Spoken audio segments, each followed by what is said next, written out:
If you rely too much on discipline, you are setting yourself up for failure because only motivation and only working hard will get you only so much ahead in life. So, in this video, we will try to understand that though discipline is extremely important, discipline is the bare minimum, you also have to understand that there are other factors and other elements which are important in life to make it a fulfilling and a successful life. So let's begin. The first thing is the myth of iron will. We always think of someone who is very much punctual, someone who is a early bird, who wakes up at 4 or 5 a.m. in the morning and starts his day with exercise and all those things in a very disciplined fashion.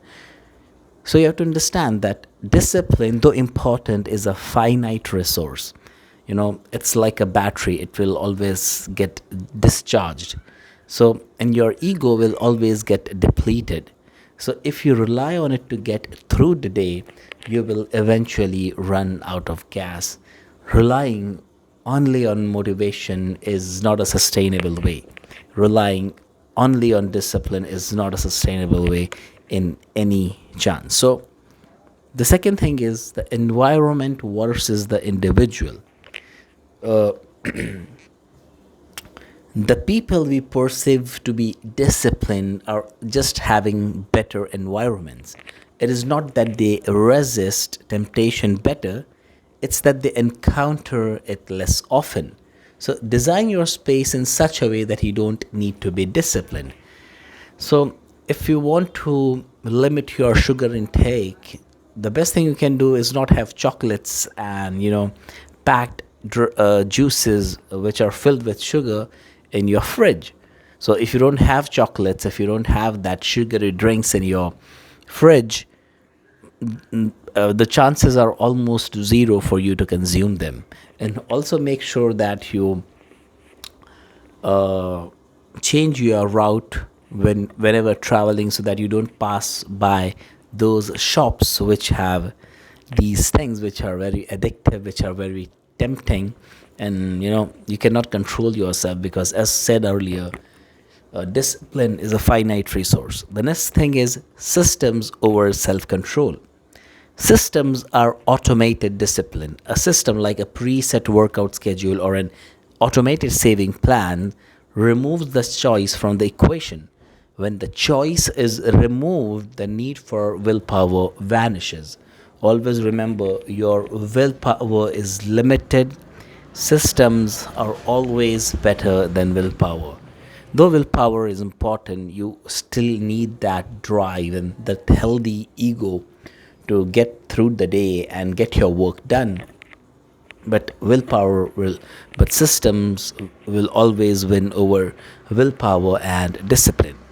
Now, the very important point, the role of identity.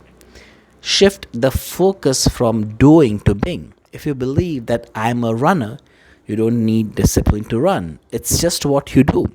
If you say I'm trying to run, you're in a constant battle with your own resistance. Remember, identity is at the core of all personal development and transformation. If your identity is that of someone who actually does the thing that you are trying to do, then you will naturally gravitate towards doing that thing. And if your identity is of someone who is trying to become that person, then there will always be some misalignment. So, getting your identity strong, having a powerful and strong identity is very much so important.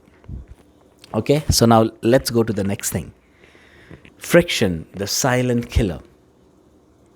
Let's understand the concept of high friction versus low friction. So, deep discipline is usually just the act of overcoming friction.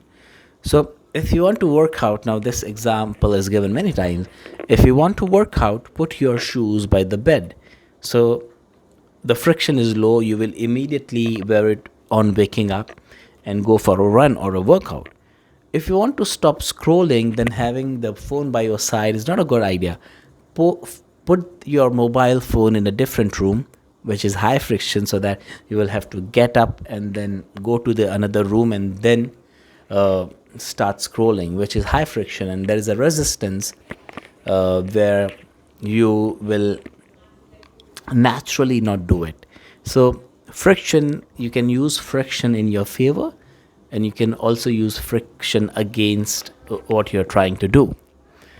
The next thing is the dopamine bridge. Discipline feels like a lie because it ignores how our brain work. So let's talk about tempering temptations.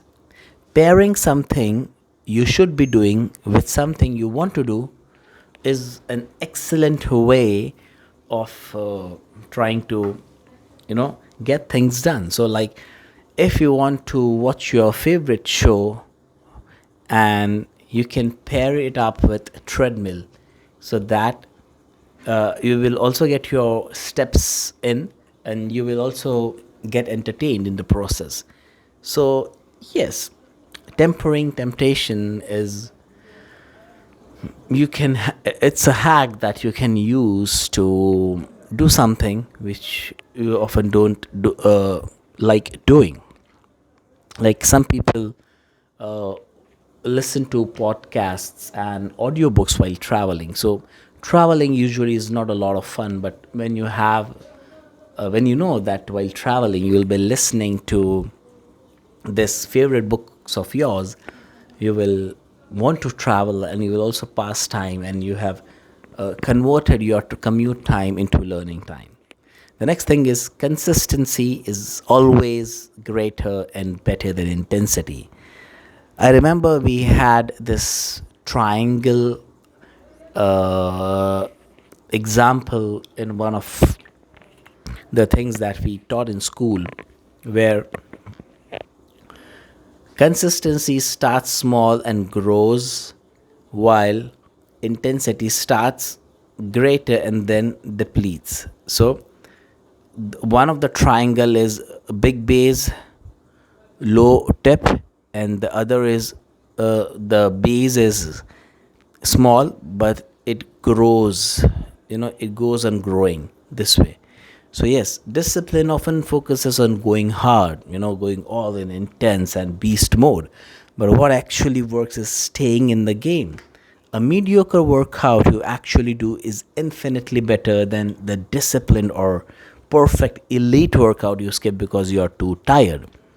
Staying in the game and showing up, consistency is always important than, and is more sustainable than intensity. You have to understand that though there are some runs of intense execution which you should have, because it gets things done, you can have sprints of intensity, but in the long run you should have marathon of consistency. Sometimes having sprints of intensity is also okay. The next thing is the feedback loop of success. Small wins create natural motivation. When you see progress, your brain releases dopamine, which makes you want to do the task again. You aren't being disciplined, you're just following the reward trail. When we all love feedback, we all love reward, whatever age, whatever industry, whatever profession we have, feedback is such a great gift. And when you are rewarded for your progress, it only makes you work better, and it changes the whole overall feeling and spirit of the thing that you're trying to do. Now, this is something that very few people talk about, that discipline does not always work. Discipline is important, is the bare minimum that you need, but you will fail, you will get off the track, you will miss workouts, you will not get your 10,000 steps some days, you will fail a deal, you will not be able to get that business deal. So forgiveness is a strategy. Total discipline is brittle, it breaks. If you're too hard, there is no flexibility in your routine, it will break, because life is dynamic, life is evolved, it keeps on changing. And if you have a very strict routine and a very strict protocols that you follow, it becomes brittle, it breaks. So what actually works is resilience, the ability to get back up again after you fall, being flexible, having that thick skin, having that ability to absorb shocks of failure and rejection and trauma and all the other things. So when you fail, and you will, I will repeat this, when you fail and you will, the lie of discipline makes you feel like a failure. The truth of systems allows you to get back on track the next day without the guilt. So even if you miss one day, it's no problem. You should feel a bit, not extremely guilty, but yes, you should have a feeling of a sadness or a disappointment that why did I miss it out. But then you get back on track again, and you just do what you have to do. So what I would like to do for you to thank you for watching this video, because my memory is getting over. And change your identity, identify one habit that you want to improve, and start with consistency for at least 1 week. Thank you for watching this video. Over and out.